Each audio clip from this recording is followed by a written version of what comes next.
Boys and girls, welcome back to the classroom. This week we're going to be talking about the letter Q.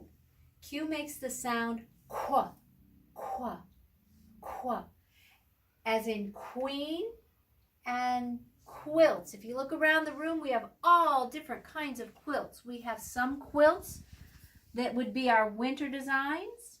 We have quilts that have been put together with little pieces of material. Some, like this one here, are just scraps of material, and over here we have scraps.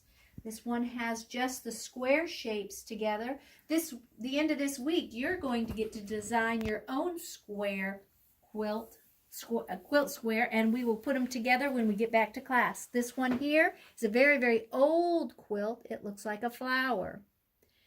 Over here we have another baby quilt that's just little squares. We have one that looks like a star, and a great big quilt to match the little pillow. And here's another square quilt. In just a minute, Mrs. Heaster is going to read you a story about a quilt and how it was passed down from generation to generation.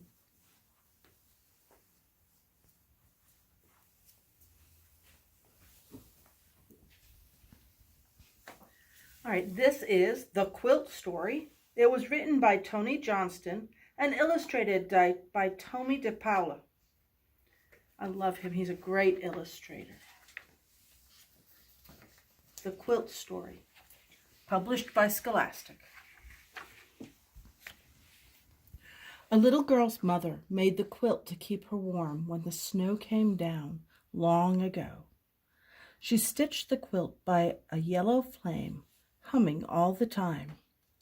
She stitched the tails of falling stars, and she stitched the name, Abigail. Abigail loved the quilt. She wrapped it around her in the quiet dark and watched the winter skies. Sometimes she saw a falling star. Sometimes Abigail played in the woods near her home. She had tea. Her dolls had tea. And the quilt had tea all over it. Sometimes she pretended the quilt was a gown. She wore it to town on her horse, clop, clop, clop, and it tore. So her mother stitched it up once more. Sometimes she played hide and seek with her sisters. She laughed and cried, "Don't peek," and hid under the quilt, and everyone found her. Sometimes Abigail was sick. She sneezed, and she slept under the quilt, and she felt better. One day, Abigail's family moved away across wide rivers and over a rock-hard trail. The quilt went too. Not stuffed in trunks with the blankets and clothes.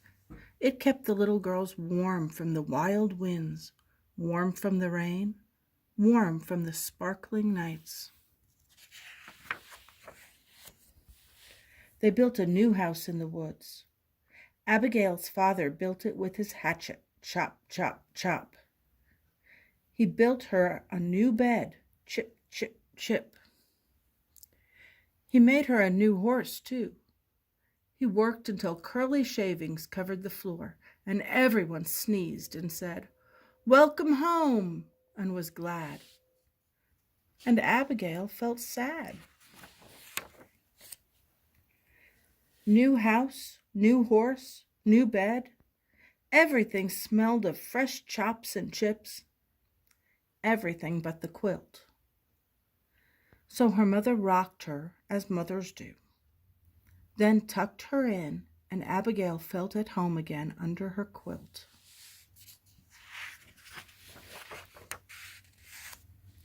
One day, when the quilt was very old and very loved, Abigail folded it carefully and put it in the attic. Everyone forgot it was there. The gray mouse came and loved the quilt. Her babies were born on top of it.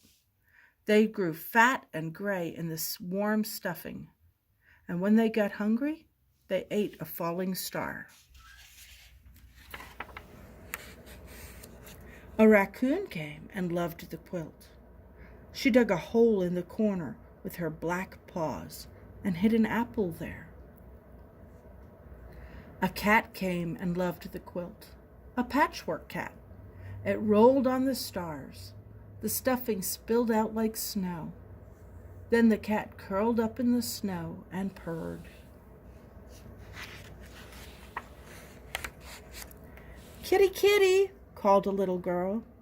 She found her cat, and she found the quilt splashed with patterns of sun. The little girl wrapped the quilt around her, and she loved it too.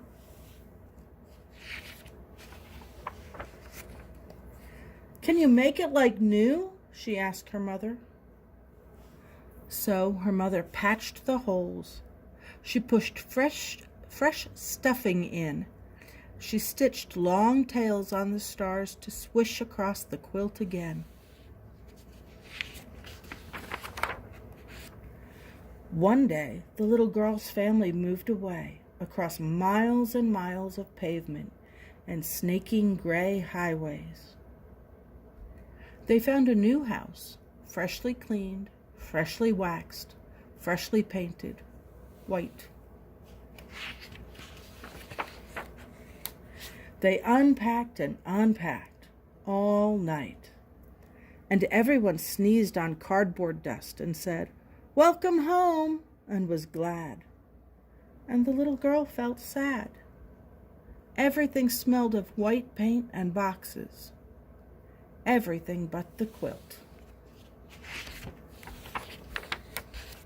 So her mother rocked her, as mothers do, then tucked her in, and she felt at home again under the quilt.